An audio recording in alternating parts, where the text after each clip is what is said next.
د بل یو ملګری پښتنه کړی دا چې 14 اگست را نږدې ده او 14 اگست کې د جانډې لګولو څه حکم دی. ګوره موږ تاسو سره الله پاک یو ډېر ښکلی ملک را کړی دی، ډېر بهترین ملک دی، د هر لحاظ سره ډېر ښکلی ملک دی. خو خبره دا ده چې نظام پکې خراب دی. نظام لپاره موږ کوشش هم کوو، نظام لپاره موږ دعاګانې کوو چې الله پاک زموږ په ملک ښکلی اسلامي نظام راولي.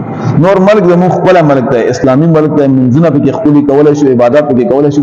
نظام کې فرق شته دی، نظام د الله پاک ټیک دی او نظام لپاره موږ تاسو جدوجہد او کوشش کوو.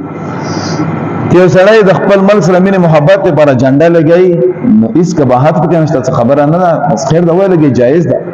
خو البته دغه پونګالۍ پنګه شروع کړې وي، زه تاسو ټولو ته یم مهرباني وکړو خپلو بچو له پونګالۍ مه اخلو. ټولو خلکو له پې باندې غېږونه وخوړل، کور کې به پراته وي پانګو پونګې شروع کړې وي، نو دا بالکل غیر اخلاقي کار دی.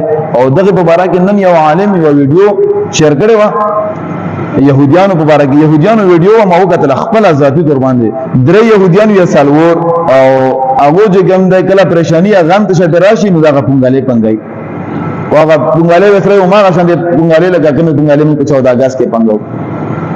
نو يهوديانو سره مشابهت پکې راځي، نو دین اجتناب وکړه، پونګالونه ځان وساتو. بل مرګر کې د پښتنه کړی دا چې یاره بعض خلکو کې بهر وځي، بهر وتلو کې خبره نشته ده. ته چکر باندې وځي، چکر وها، چکر ښه خبره ده، وګرځه الله پاک کائنات ته وی ګوره څومره ښکلي ښکلي ځایونه الله پاک پیدا کړي ده ټول وکړه. خو په دې کې قباحت څه قباحت دا چې موږ ځوانان ویډیو وځي او بیا په ځان ته سندرې غانې بجانې ولګي او دا غانې بجانې حرام کار کوي. بل زمای عزتمندو په دغه شپو کې بیا غلط ډرایوینګونه موږ ویډیو کې موټر سایکلو باندې اکسیډنټ وشي، مور پلار ته نقصان ورسېږي، ویډیو کې دا نقصان ورسېږي. نو ښه خبره ده چې د الله پاک شکر ادا کړو چې الله پاک موږ خپل عمل کرا کړی دی، په دې باندې موږ د الله شکر ادا کړو.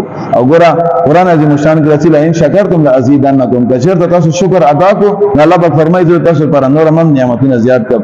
نو دا موږ په دا باندې الله پاک شکر ادا کړو چې الله پاک موږ خپل عمل کرا کړی دی. نو چې موږ په دا باندې الله شکر ادا کړو، الله پاک په نظام مخ خپل کړي او کومو به ګډاګانې کوو نو بیا خو نظام نه خپلو کېږي.